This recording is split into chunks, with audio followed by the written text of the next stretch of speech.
find another project. All right, I bought a new handle for this axe. The first thing to do is going to be to remove the finish. Don't like finish on the axes. They put it on there to keep it clean, but we'll remove that, and then we'll get to fitting it and putting it in place.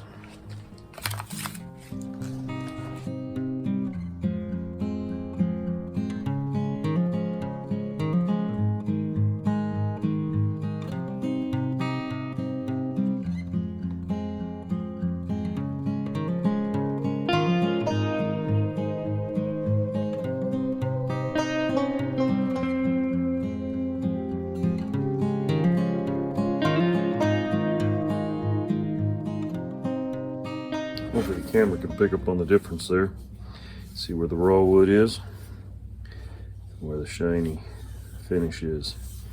Taking this all off, clean it up, and be able to put a good coat of linseed oil on it.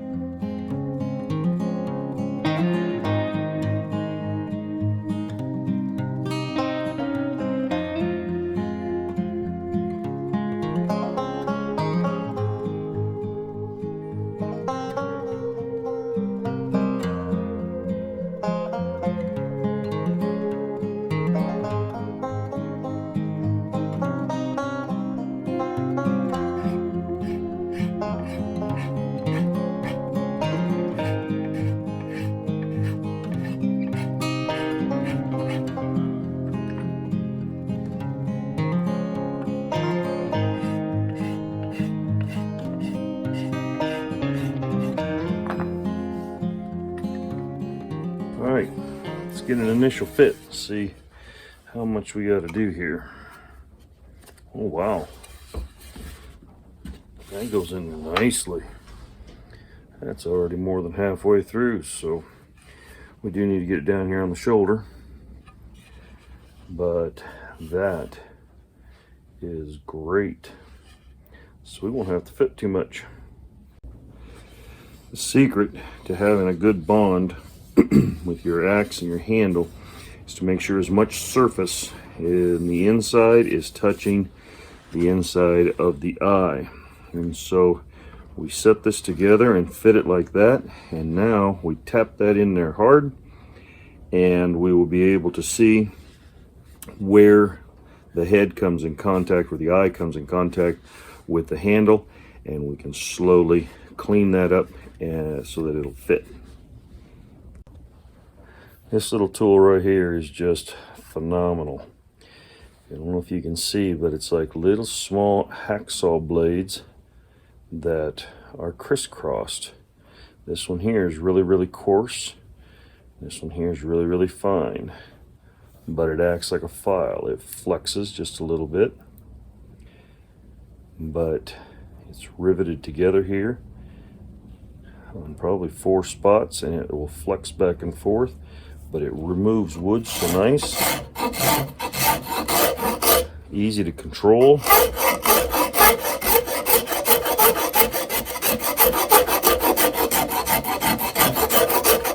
We should have a fit. It shouldn't take too long, and already that's looking good.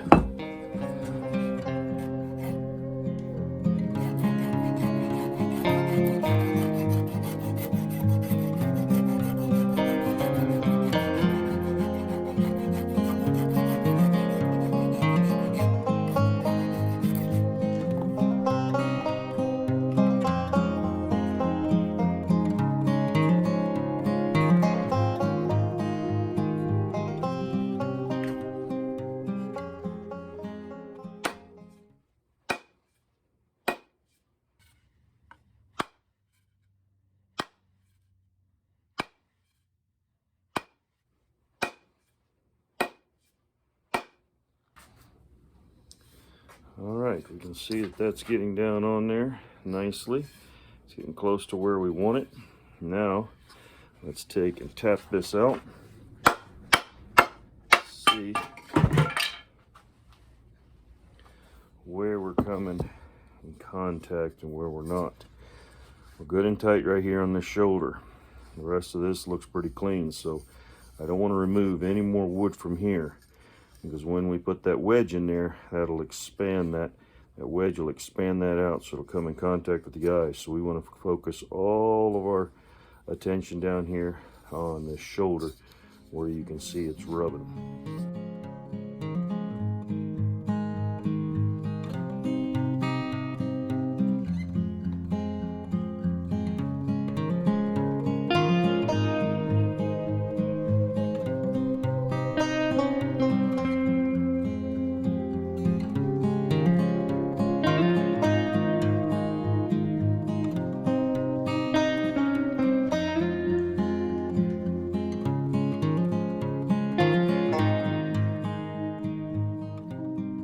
This is a 4-in-hand. It's got a round side that's fine and coarse.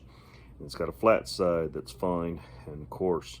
This little thing right here is great. You can get in on the round side to rounded areas. I find that usually the flat side is what works for me just about all the time, because you don't want to dig in too much into those rounded areas. And so this helps to kind of clean up. The finer of this is really still pretty coarse, and so this fine side of this helps to clean that up nicely. And then we can always use our scraper if we need to make it any finer. This up here in the eye, I don't mind if it's rough.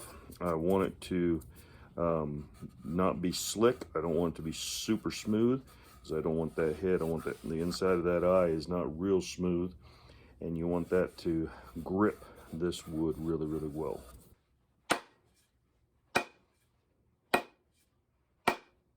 Now, as you can see, because we tapered, put a little bevel on the lower side of that eye, you can see that it is nice and tight all the way around. It rides up on the wood and bonds, that just compresses everything inside the eye rather than scraping the surface off. Now we've got, it's loose up here, we will put a wedge in there and we will take care of all of that, and that will be as tight as can be. All right, this is ready to go into the handle and be hung properly. Now this is the wedge that came with the axe. If you'll notice, it won't go all the way down in. Now granted, a lot of this is going to be cut off up here, so it doesn't need to be that long, but I like to have a long wedge. I want this to expand up here outside of the eye, but I don't want it to break off. So I want to have plenty up there to give leverage to open that up, so that it'll actually mushroom or bend out to stay and keep the head from sliding off. And that's a really good fit in a bond. So this will spread out when you put this in there, and it looks like this wedge that I have is perfect size for that eye. So I think I'm going to use this one, and if I feel like it's starting to break along this edge here on the top of the axe, if I feel like that's going to break, then I'll stop, and then we'll cut this off to length later on. You also want to mark the depth of this curve here, so that you don't have to worry about hitting the bottom and splitting out your handle.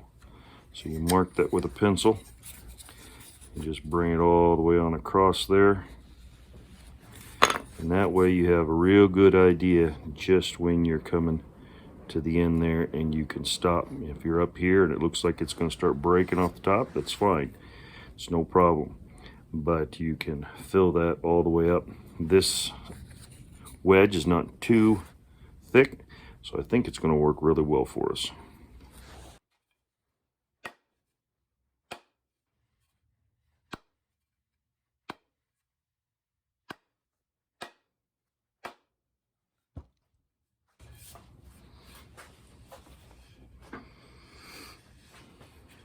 that.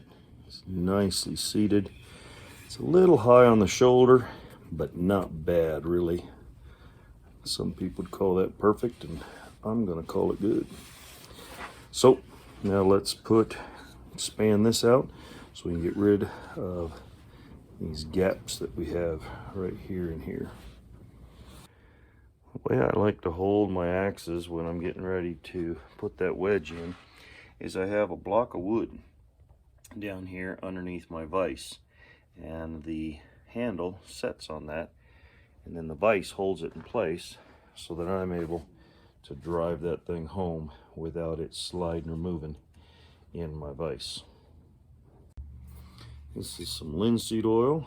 I like to put that in here first,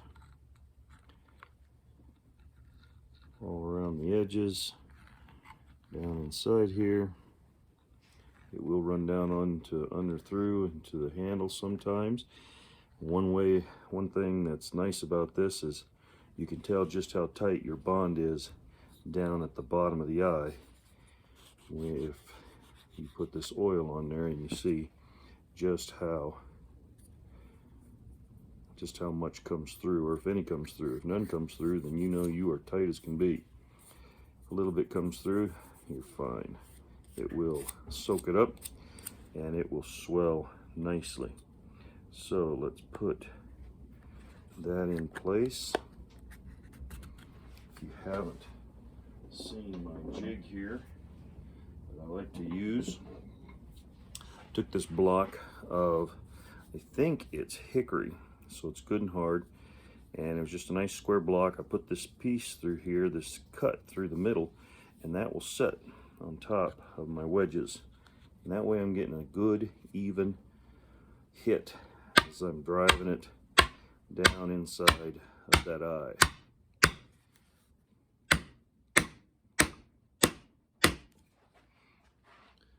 And it looks like we've come to the line. We are bottomed out. This is mushroomed very nicely. We'll be able to trim that off, and we will have a good tight fit.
You gotta have a good sharp chisel for this, but now we can come along here and just bevel these edges so they don't break off. Make a mess of this.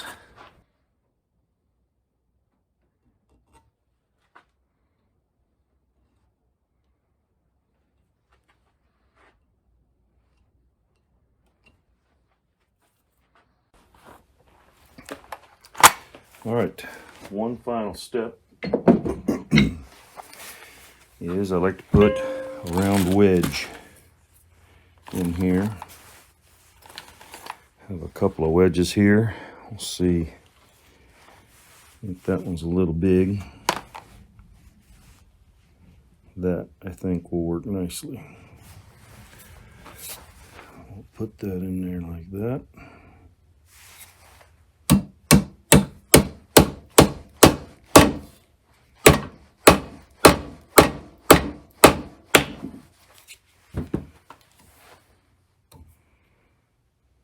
That should stay.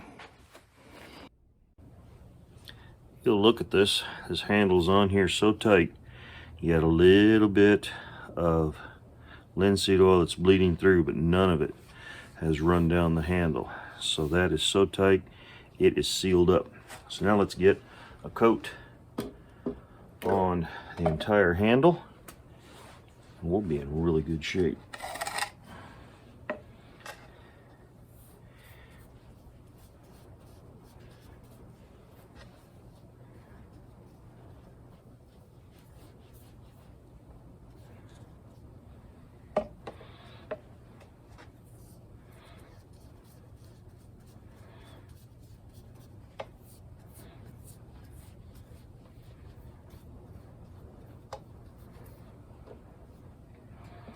I have a whole video on this linseed bath, and I'll try to put it in the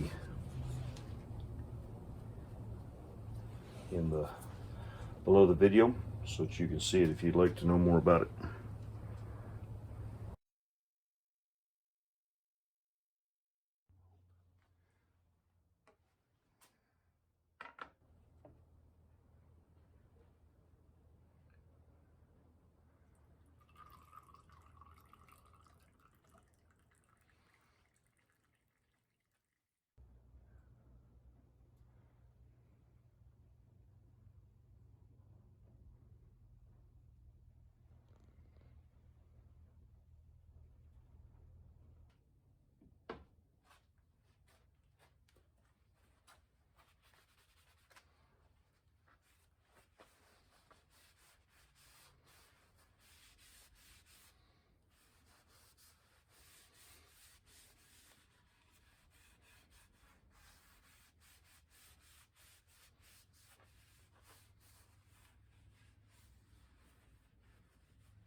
That is sweet.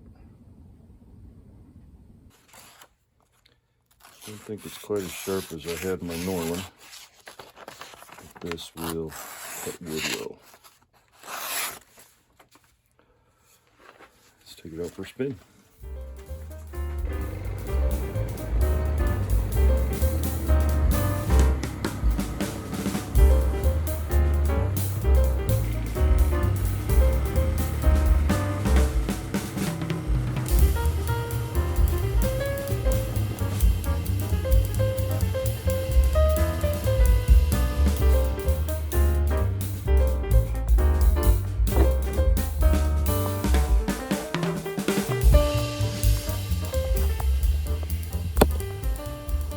All right, let's see how this axe chops. Nice.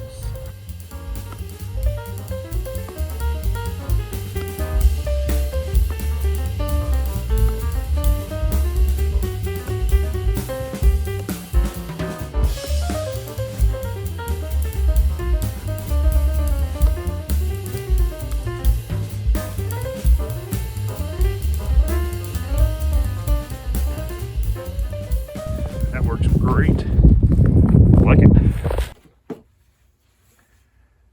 Well, I really like how this handle turned out.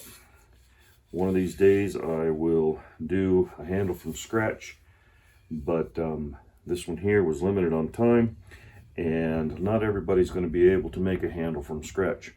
So this is a good quality handle. Grain orientation is quite acceptable. It's not quite a 45-degree angle, but it's not straight up and down either. But this thing really turned out nice. Thank you for watching the video. Thanks for joining me on this project. Have a great day.